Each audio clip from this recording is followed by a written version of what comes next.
Halo geng, ketemu lagi di channel Sinau bareng Pak Bejo. Oke, kita lanjut training kemarin. Kalau di video kemarin kita sudah berhasil mengekstrak poin ya, yang ini ya, mengekstrak poin dari data DEM. Nah, dari data raster yang di backgroundnya ini dengan poligon yang telah kita buat. Oke, ini hasil poinnya. Terus ini batasan boundary-nya. Terus ini rasternya. Oke. Sekarang kita coba bikin kontur dari titik-titik ketinggian atau titik-titik elevasi ya. Oke. Oke, kita lihat tabelnya. Nah, di sini raster value ini mewakili nilai ketinggian. Oke, ini nilai ketinggian, tapi kita juga bisa membuat dari data kedalaman ya. Jadi untuk kontur itu nggak cuma untuk profil topografi di darat, tapi juga bisa untuk profil topografi di bawah air ya, di dalam dasar air ya. Oke, jadi ini bisa bernilai ketinggian atau kedalaman suatu daerah. Oke, sedikit pengertian ya sebelum kita lanjut. Mungkin ada yang belum tahu garis kontur itu apa sih? Oke, garis kontur itu adalah garis yang menghubungkan titik-titik di permukaan bumi, di mana titik-titik itu memiliki ketinggian atau nilai elevasi yang sama. Jadi satu garis itu memiliki satu nilai elevasi gitu aja. Oke, sebelum kita lanjut pastikan juga extension untuk spatial analysisnya sudah dinyalakan. Ya, teman-teman bisa lihat ya, ini di sini spatial analysisnya udah nyala, 3D analysisnya juga saya nyalakan. Nah, kita langsung saja untuk menginterpolasi nilai ketinggiannya ya tadi ya. Oke, dari sistem toolbox atau dari Arc Toolbox ya, dari tombol sini juga bisa masuk ke menu spatial analysis, terus interpolation. Di sini banyak metode interpolasi ketinggian, ada IDW, kriging, natural neighbor dan lain sebagainya. Kita coba satu-satu aja ya. Oke, IDW itu inverse distance weight. Oke, masukkan nilai ketinggiannya. Oke, Z value fieldnya kita set di raster value. Nah, ini harus masuk ke default geodatabase dulu. Kalau kita langsung save di raster di dalam folder, akan error tuh. Oke, kita coba dulu ya default ke geodatabase dulu aja. Kita oke kan dulu.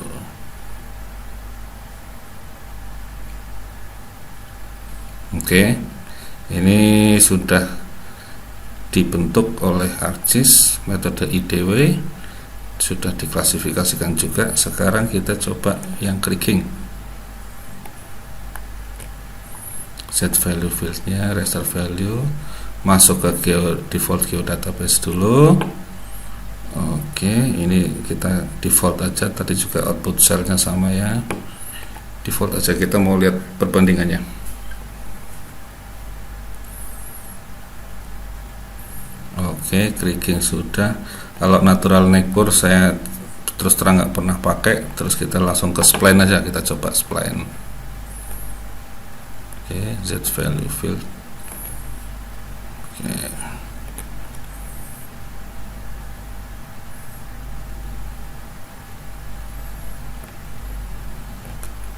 Terus terakhir metode topo to raster ya. Nah, ini agak berbeda ini. Nah, fieldnya ini raster value, tipenya point elevation ya. Oke, yang lain default. Oke, yeah. Nah, kalau teman-teman lihat di sini kan dari berbagai macam interpolasi menghasilkan nilai raster image yang berbeda. Ini metode IDW, terus ini kriging, terus ini spline. Nah, spline aneh kan nih, karena dia ada nilai negatif yang ikut terinterpolasi nih. Oke. Nah, sekarang untuk menyamakan kelas-kelasnya ini kita samakan aja, misalkan batas-batasnya kita samakan biar kita tahu seperti apa sih perbedaannya ya. Ke teman-teman kayaknya udah bisa sih untuk klasifikasi ya, kan sudah pernah di video sebelumnya. Oke, kita pakai kelas 9, cuma break value nya kita rapikan saja. Misalkan ini 250, terus ini 550, ini 800 lah ya, 1100, 1300, ini 1600, 2100, ini 2400. Oke.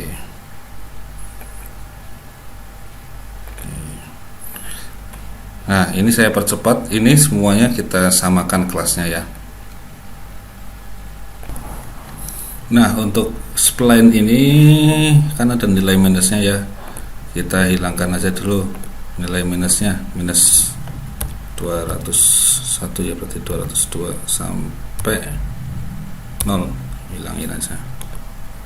Oke, kemudian kita break value nya samakan. Oke, sekarang sudah sama break value nya. Oke, jadi kita bisa perbandingkan ya. Nah, sekarang DEM aslinya atau citra asli atau image raster aslinya yang ini kan, nah kita kan ekstrak poin dari citra asli ini ya, dari DEM yang asli ini ya. Terus kita samakan saja kelasnya. Nah, ini kelasnya sudah saya samakan, batas-batasnya per 250, break value nya 550, 800, sama intinya seperti itu. Terus warnanya juga kita samakan ya.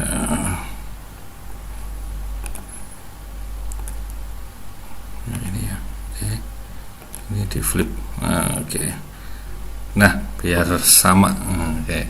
Terus kita lihat ini interpolasi yang IDW.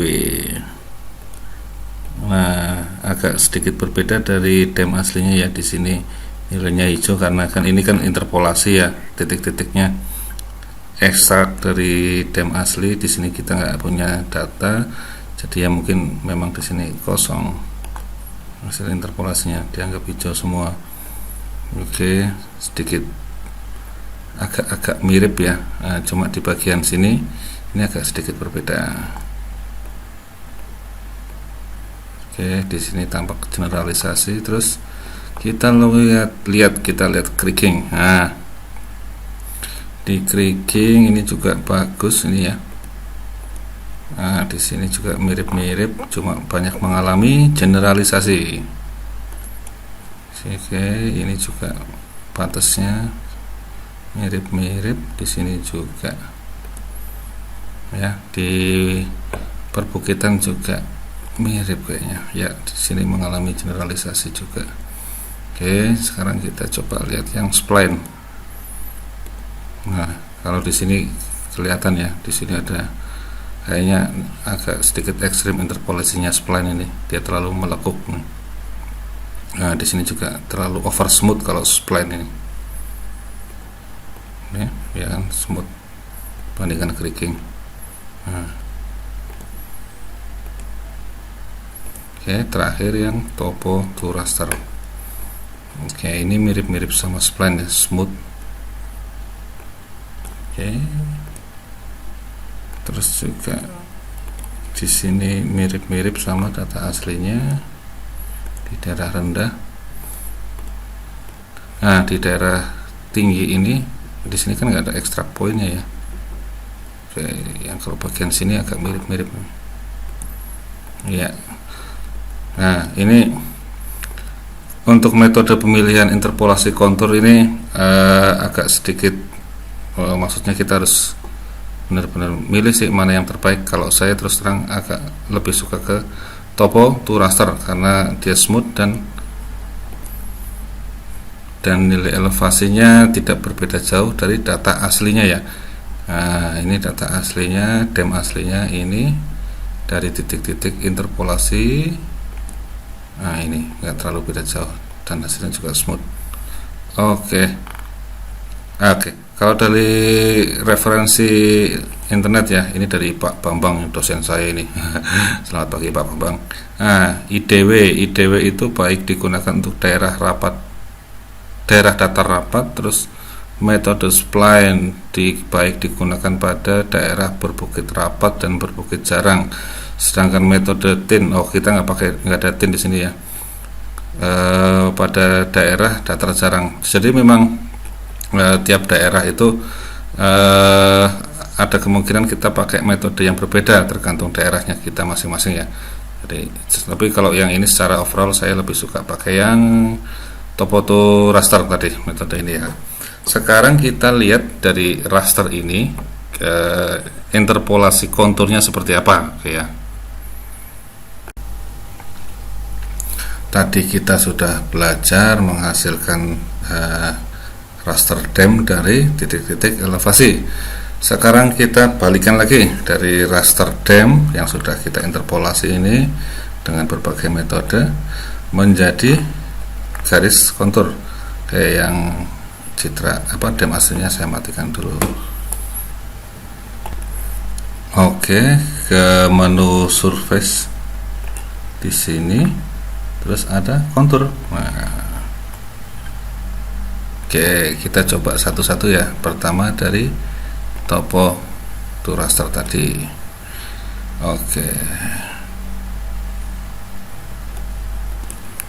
Nah, kalau kontur ini kayaknya bisa kita simpan ke file SAP ya. Coba aja. Topo.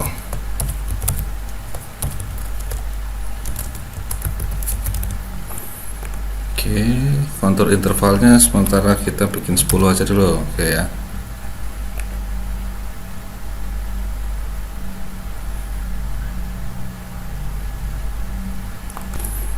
Kemudian lakukan hal yang sama untuk metode yang lain, spline. Spline 10.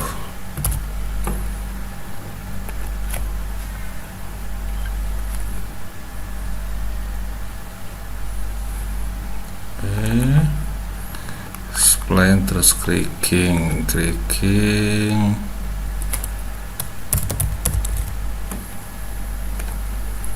Kontur intervalnya 10 juga.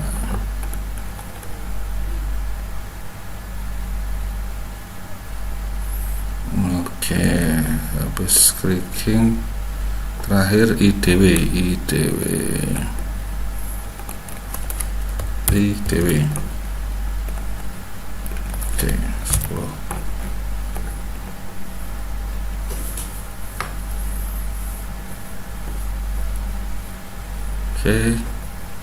Terus terakhir yang ini sekalian aja coba ya. DEM asli 10.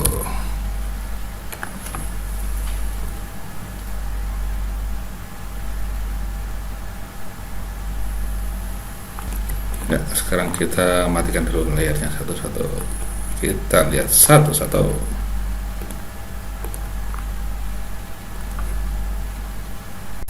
Nah, sekarang kita inspek satu-satu. Ya. Nah, kita matikan dulu ini. Nah, yang merah ini adalah interpolasi dari DEM aslinya. DEM citra asli yang ini ya, yang paling bawah ini. Dimana kalau yang lain tadi kan kita interpolasinya dari awalnya dari random point 4 ini kan. Sedangkan random point 4 ini diambil ekstrak dari citra aslinya sebanyak 1000 poin. Artinya titik-titik yang random point itu jauh lebih sedikit daripada DEM aslinya, makanya konturnya beda jauh sekali ini, misalkan sama yang IDW. Nah, ini kan beda jauh sekali. Nah, kita nggak bisa perbandingkan ini, nggak bisa apple to apple kalau ini. Sudah jelas ya, DEM aslinya jauh lebih rapat. Nah, kita matikan saja. Sekarang kita coba perbandingkan yang sama-sama dari random point 4 aja ini. Ini IDW. IDW hasilnya cukup smooth ya, nggak terlalu smooth sih, tapi oke lah ya, cukup oke. Nah, di sini ada patah-patah nih. Nah, ini nih, kurang begitu oke nih. Kita bandingkan sama creaking. Kerikeng yang warna biru. Oke, coba ditebalin dikit, atau 1,5 deh sama teman. Nah, oke ya. Iya, secara pola ya, kalau secara pola dia mirip-mirip ya, mirip-mirip, tapi kerikeng ini jauh lebih kasar ya, interpolasinya jauh lebih kasar nih. Nah kan, ya masuk garis kontur kayak gini. Nah, apalagi di sini ya, dengan data yang sama loh ya. Oke, ini jauh lebih kasar. Oke, cuma di IDW itu banyak bullseye-nya ini. Ya plus minus lah ya. Tapi secara visual nih, kalau saya lihat sih kerikeng lebih kasar ya. Oke. Nah, tapi secara pola mirip nih, di sini kayak. Terus kita lihat spline. Nah, kalau spline ini coba ganti merah. Nah, dia terlalu over smooth nih. Bahkan ada yang agak aneh nih. Ini harusnya kan ke sini ya. Nah, ini malah belok ke sini dulu. Ya, emang metode pemilihan interpolasi ini harus agak sedikit picky nih, teman-teman harus bisa membedakan mana yang terbaik. Nah, di sini juga nih, polanya agak berbeda dengan yang lain, IDW sama kerikeng ya. Spline agak over smoothing. Oke, saya matikan dulu. Terus yang top auto raster. Oke, coba top auto raster kuning deh. Nah, oke, ini polanya di sini mirip sama ya, antara top auto raster sama IDW kerikeng, pola-polanya mirip, cuma top auto raster itu lebih smooth. Nah, kalau dilihat di sini kan garisnya, di sini kerikeng agak kasar, IDW yang hijau ini juga kasar, di sini top auto raster smooth banget nih ya. Nah, semua memang di bagian perbukitan ketiga metode ini ya pasti menimbulkan bullseye seperti ini, efek mata sapi. Nah, kalau di sini juga polanya mirip lah ya, tapi top auto raster jauh lebih smooth. Oke. Jadi kalau dari metode-metode yang tadi itu antara IDW, kerikeng, spline sama top auto raster, kalau saya sih lebih cenderung ke top auto raster ya. Oke, tapi balik lagi ya, misalkan tadi kan ada artikel dari Pak Bambang tadi, tiap daerah memiliki karakteristik yang berbeda. Misalkan ada yang daerah datar, ada yang berbukit-bukit, bukit rapat, bukit sedang. Nah, kemungkinan antara satu metode dan metode lain menghasilkan yang berbeda lagi ya. Kalau di daerah ini, kalau saya cenderung ke top raster, mungkin di daerah yang lain mungkin saya akan memilih IDW atau kerikeng ya, tergantung analisa hasilnya. Oke, saya harap teman-teman mengerti maksud saya untuk kali ini. Oke, untuk selanjutnya nanti kita akan belajar mengenai labeling kontur ya, visualisasi kontur di video selanjutnya aja. Oke, terima kasih teman-teman sudah menonton video kali ini. Jangan lupa klik like dan subscribe. Nantikan video saya selanjutnya. Terima kasih, bye bye.